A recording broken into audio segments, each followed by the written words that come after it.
All right, so today is Orange Mini Day, and I don't know how this happens, but aren't you glad it did?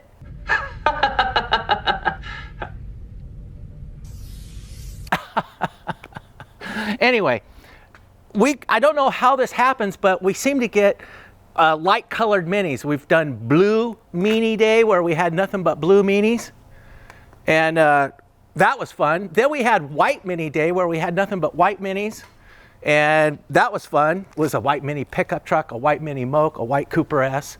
I'm trying to hit Keith with these orange peels. Did I get you yet? Yes. Hey, let me ask you a question. Why do pirates like oranges? I don't know.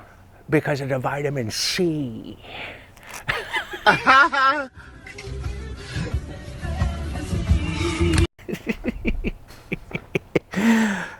got one more for you. Why did the Orange Mini quit in the middle of the road? Why, Jeremy? Because it ran out of juice.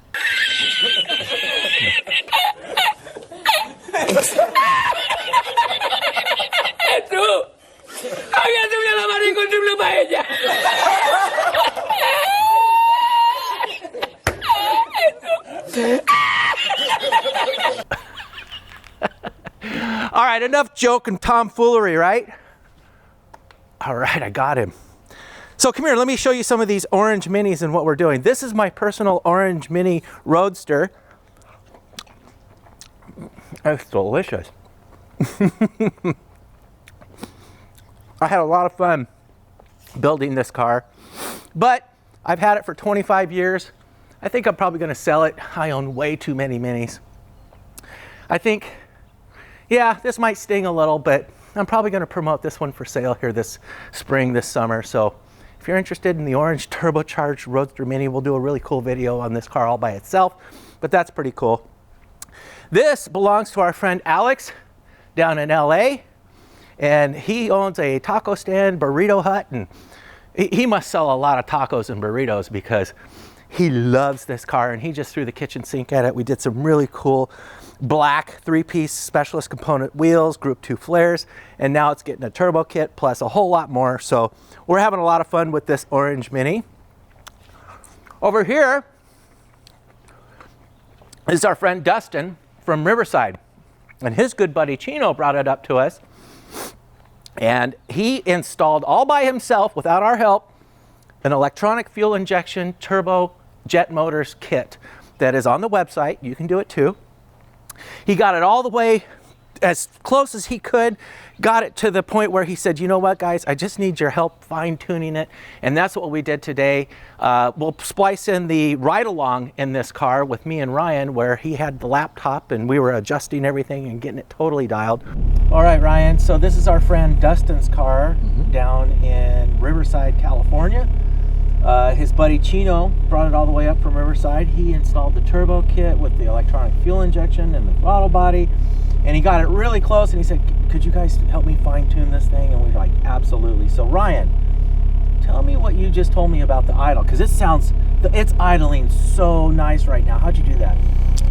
Well, those that aren't familiar with fuel injection tuning, imagine a grid with all these different load and RPM ranges to adjust a mixture screw like on a carburetor. We're doing that all on a fuel table. So you've got 100 mixture screws? Yes, absolutely.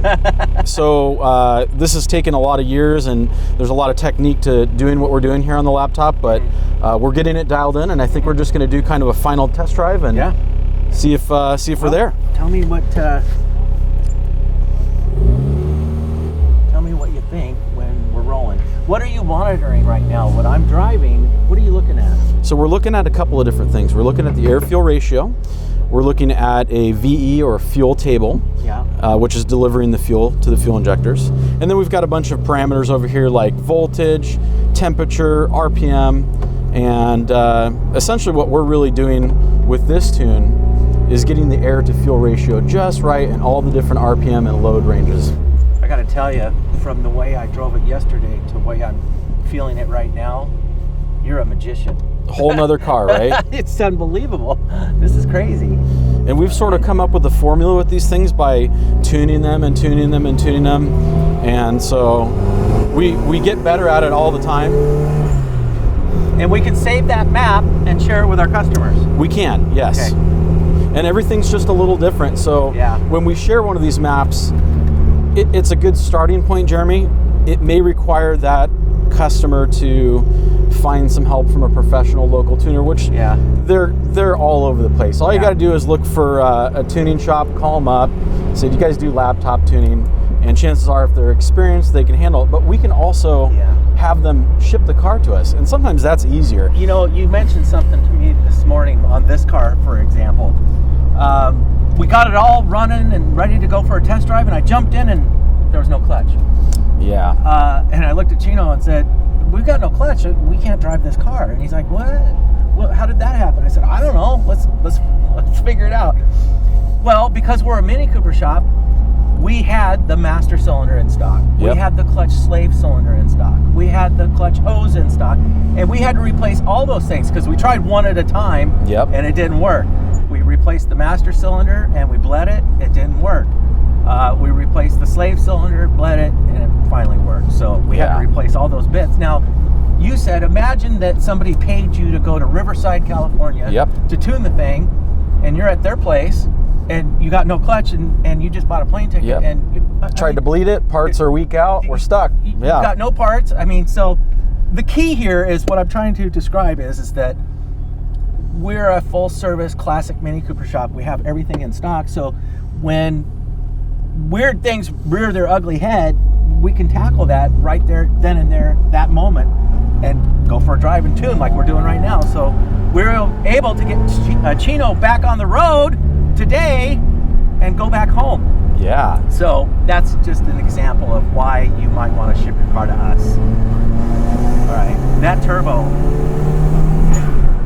Boy, Ryan, you've got this thing dialed. That felt really nice.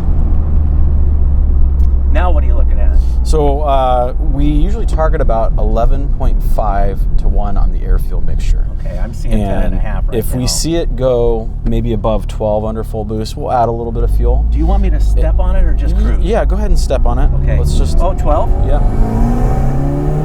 So that was 10.8, which is fine. 11.4, 11.1, that's fine.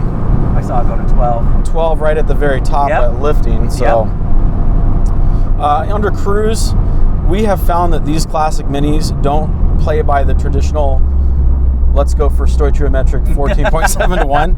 The engines just aren't very efficient. Yeah. They like to be a little bit richer. Yeah, they do. So it's not uncommon to see 11.5 or 12.5 under light load cruising down the road. You know, that is a little rich, but that's where they run good. I'm seeing 7 pounds of boost. It did hit 10 for a brief second there, but even under full load, I didn't see it go beyond. See 6, it's just staying there. Yeah. I'm going to go down the big hill, and we're going to go up the hill, and let's monitor.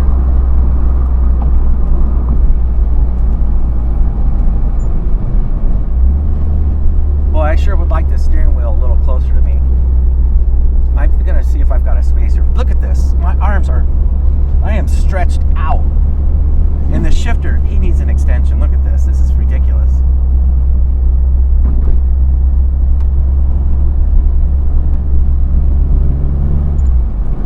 I don't like having to reach. Now we're deaccelerating. We're going down the hill. I've got 11.5. Yeah, I mean, you know, we're not on throttle at all. We put in this kit, we use a MAP sensor, manifold absolute pressure sensor. So the idea is it should see vacuum and boost, and we can kind of control things a little better than just the throttle position or alpha N fuel load. So, I mean, again, we get them really close. This is an aftermarket fuel injection system. It works really well on the Classic Mini. Yep. It's not going to be like a brand new car fuel injection system, but it's what we've got, and with some careful tuning, we make them run really well. Yeah, it is an A-series cast iron engine. Exactly, yeah. I think they were originally and we get a lot better running car out of this fuel injection system. For those that are thinking, should I go with the carburetor or go with the fuel injection? The fuel injection is going to cost a little bit more money up front, but in the long term, the car is going to run a lot better with altitude changes, temperature changes. With a carburetor, you might find yourself fiddling with it a little bit here and there. Well, and you've we've got optimum ignition timing and optimum fuel. Right. We're doing everything the old school way with the blow-through carburetor setup. Yeah. And we're using a distributor, and it's all 1950s and 60s technology. So we've got a lot better control with the fuel injection system, ignition and fuel. I was trying to say, I think these engines were originally developed for a tractor. I think this is an old tractor engine. Oh boy. We're out racing with them. And we're turbocharging them. Turbocharged tractor. Which, speaking of that, this Jet Motors turbo kit, it never gets old. It's so much fun. I have it on my car. I love it. You know, it's a blast. We've completely sold out. We have to make more. I think it's going to take manufacturing process is, you know, the hardest part. It is, and we're making more for you guys. I promise we'll have more soon. Oh, that's nice. Yeah, look at that. Now we're going up a big hill. This is 1,000 foot straight up. So this I'm going is to make an Dino adjustment Hill. right there. So I'm half throttle. okay, and you can get back into it when you want. You want me to open the throttle? Yep, go ahead. Okay, smashed. That's good. Okay, back to half. I'm gonna load it, put it in fourth. Yep, go for it. Bog it. That's 1,500 RPM, and it's like, oh. Okay.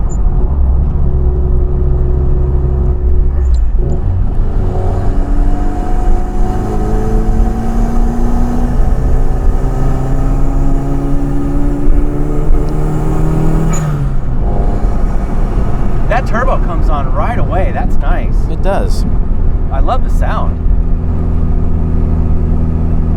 And it's funny because this hill, we drive them up this hill all the time, and it's so much better with a turbo. I mean, you don't have to hold traffic up when you put the turbo on. It's great. You know, Ryan, I am so desensitized by the turbo minis now because I had a buddy bring over his 1380 hot rod. I mean, it has a 649 cam in it, 12.5 to 1 compression, race gas, big valve, Longman ported cylinder head, 45 DCOU Weber. I mean, straight cut gearbox, just the gnarliest things that we used to think were really fast. I mean, lumpy idle, rock, you know, like practically a full race motor on the street, right?